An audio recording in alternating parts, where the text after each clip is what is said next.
നമുക്ക് ഹെൽത്തി ആയിട്ടുള്ള ഒരു ഐറ്റത്തിൻ്റെ റെസിപ്പി നോക്കാം. ഒരു ചെന്ന ചാട്ട് മസാലയുടെ റെസിപ്പിയാണ്. ഈവനിങ് സ്നാക്സ് ആയിട്ടോ സാലഡ്സ് ആയിട്ടൊക്കെ നമുക്ക് ഉൾപ്പെടുത്താവുന്നതാണ്. വളരെ എളുപ്പത്തിൽ തന്നെ നമുക്ക് തയ്യാറാക്കിയെടുക്കാം. അതിന് വേണ്ടി നമ്മൾ കുതിർത്ത് വെച്ചതാണ് തലേ ദിവസം. അതൊന്ന് കുക്കറിലിട്ട് കുറച്ച് ഉപ്പ് കൂടെ ചേർത്ത് നമുക്ക് നന്നായിട്ടൊന്ന് വേവിച്ചെടുക്കാം.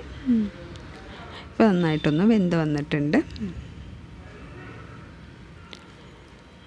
ഇനി ഇത് നമുക്കൊരു ബൗളിലേക്ക് മാറ്റാം. ഈസി ആയിട്ടും വളരെ എളുപ്പത്തിലും ഹെൽത്തി ആയിട്ടുള്ള ഒരു ഐറ്റമാണ്. അതിനുവേണ്ടി നമുക്ക് ആദ്യം ഒരു ബൗളെടുത്ത് അതിലേക്ക് വെള്ളമെല്ലാം കളഞ്ഞ് നമുക്കതിലേക്ക് ചേന ചേർത്ത് കൊടുക്കാം.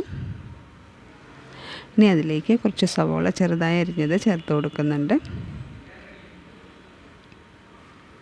ഇനി അതിലേക്ക് തക്കാളി ചേർത്ത് കൊടുക്കാം. അതും ചെറുതായി അരിഞ്ഞെടുത്തതാണ്. ഒരു തക്കാളി ചേർത്ത് കൊടുത്തിട്ടുണ്ട്. കുറച്ച് മല്ലിയില ചേർത്ത് കൊടുക്കുന്നുണ്ട്. ഒരു ഹാഫ് ലെമണിൻ്റെ നീര് കൂടെ ചേർത്ത് കൊടുക്കാം. ആവശ്യത്തിനുള്ള ഉപ്പ് ചേർത്ത് കൊടുക്കണം. കുറച്ച് പച്ചമുളക്, അത് എരിവില്ലാത്ത മുളകാണ് ഞാനിവിടെ ചേർത്തിരിക്കുന്നത്. കുറച്ച് കുരുമുളക് പൊടി ചേർത്ത് കൊടുത്തിട്ടുണ്ട്. ഇനി കുറച്ച് ഗരം മസാല, കുറച്ച് ചാട്ട് മസാല, ഉപ്പ് കൂടെ ചേർത്ത് നന്നായിട്ടൊന്ന് മിക്സ് ചെയ്ത് കൊടുക്കാം. എരിവ് വേണമെന്നുണ്ടെങ്കിൽ കുറച്ച് മുളക് പൊടി കൂടെ ചേർത്ത് കൊടുക്കാവുന്നതാണ്. ഞാനിപ്പോൾ ഇവിടെ കുറച്ച് കാശ്മീരി മുളക് പൊടി കൂടെ ചേർത്ത് കൊടുത്തിട്ടുണ്ട്. ചേർത്ത് നല്ലപോലെ ഒന്ന് ഇളക്കി യോജിപ്പിച്ച് കൊടുക്കാം. നല്ല ടേസ്റ്റിയും ഹെൽത്തി ആയിട്ടുള്ള ഒരു അടിപൊളി ഐറ്റമാണ്.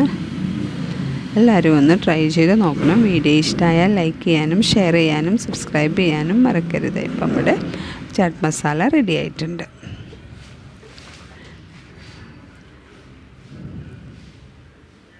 Thank you.